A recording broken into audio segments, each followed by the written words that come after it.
Para entender la importancia del grito de Dolores, debemos irnos muchos años atrás, a las condiciones que lo provocaron. En 1519 llega a América Hernán Cortés, 27 años después de que Cristóbal Colón lo hiciera. Cortés venía al frente de una expedición de 11 barcos y 900 hombres. Después de 2 años de alianzas, conspiraciones y batallas, el 13 de agosto de 1521 caería la capital del Imperio Mexica, Tenochtitlán. Esto marcaría el inicio de la colonización española y el nacimiento de la Nueva España, la cual existiría durante los siguientes 3 siglos. La mezcla de estas 2 culturas y razas fue dividida en castas por la monarquía española. Estas castas fueron la española peninsular, la criolla, la mestiza, la indígena y la negra. Los españoles peninsulares eran los nacidos en España y aunque era el grupo más reducido, tenían los mayores privilegios. Solo ellos tenían acceso a los puestos más importantes del gobierno y de la iglesia. Los criollos, a su vez, eran descendientes de españoles, pero nacidos en América. Tenían ciertos privilegios, pero no podían ocupar los altos cargos de gobierno ni de la iglesia.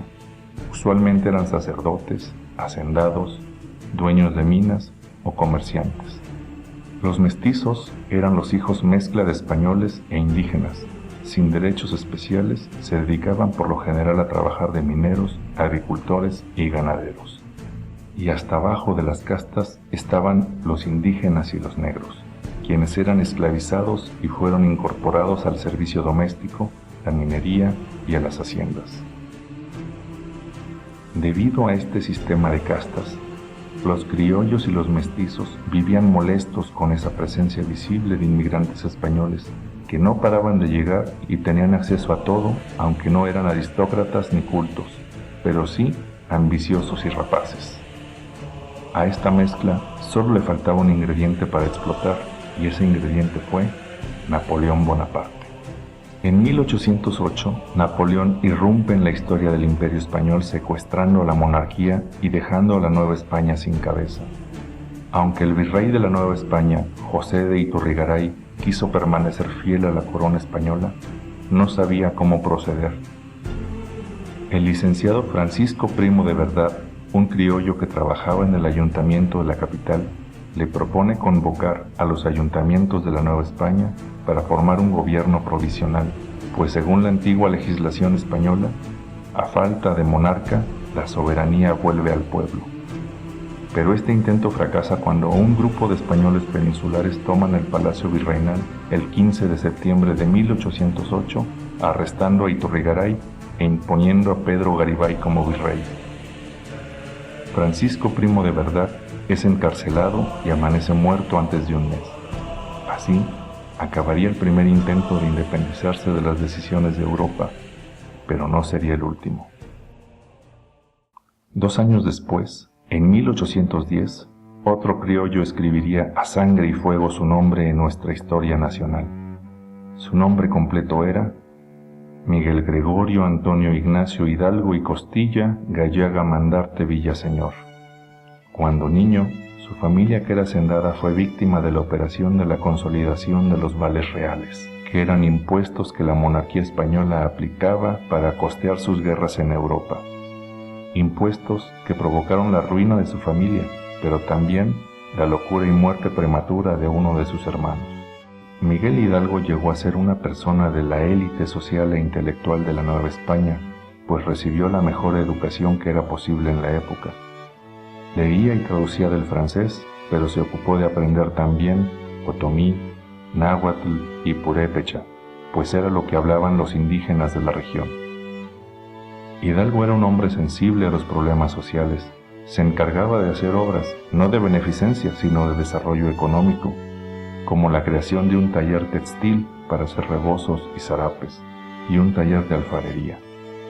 Continuamente se le oía decir que a panza vacía no les puedes hablar de teología. Hidalgo era un hombre intelectualmente inquieto e informado, y sus actividades lo convirtieron en un personaje bien conocido no solo en el pueblo de Dolores, sino en toda la región. Frecuentaba a un influyente círculo de amistades que incluían al intendente de Guanajuato, Juan Antonio Riaño, a los hermanos Aldama y al capitán Ignacio Allende. En estos grupos se hablaba de cultura, pero también de política. Charlas en donde exponían su malestar por las políticas de España. Así, iniciarían las conspiraciones de Valladolid o Morelia, de Querétaro y de San Miguel el Grande. Los conspiradores de Querétaro se reunían en la casa del corregidor José Miguel Domínguez. Este grupo tenía planeado alzarse en armas en diciembre de 1810, pero fueron descubiertos en septiembre. Antes de ser arrestados, Josefa Ortiz de Domínguez tuvo tiempo de enviar un mensajero para alertar a los conspiradores de San Miguel y de Dolores. El mensajero llegó en la madrugada del 16 de septiembre para informar a Aldama, Allende e Hidalgo. Terminarían su vida en las mazmorras como primo de verdad. Después de platicarlo un rato, Hidalgo diría: «Lo he pensado bien. Veo que estamos perdidos y que no queda más recurso que ir a coger gachupines. Si todo está perdido, todo es posible».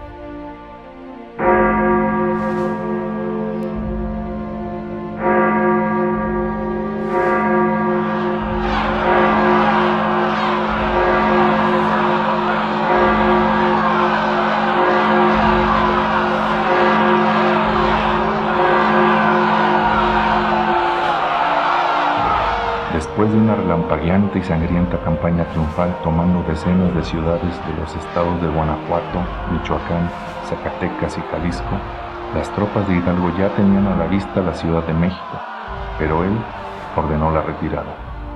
Esto ocasionó fuertes conflictos entre él y Allende.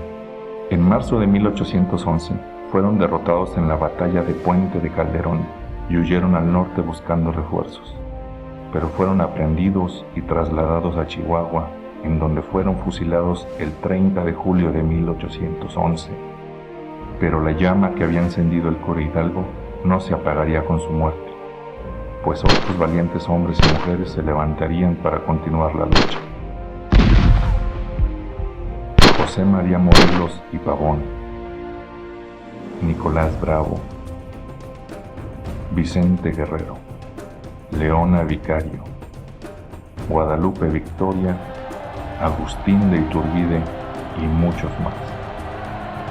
Finalmente, el 27 de septiembre de 1821, 11 años y 11 días después del grito de Dolores, el ejército trigarante encabezado por Agustín de Iturbide entra a la Ciudad de México, concluyendo con esto la Guerra de Independencia. Al siguiente día, el 28 de septiembre, se instaló la Suprema Junta Provisional Gubernativa en el Palacio Nacional y se redactó el Acta de Independencia de una nueva nación, México.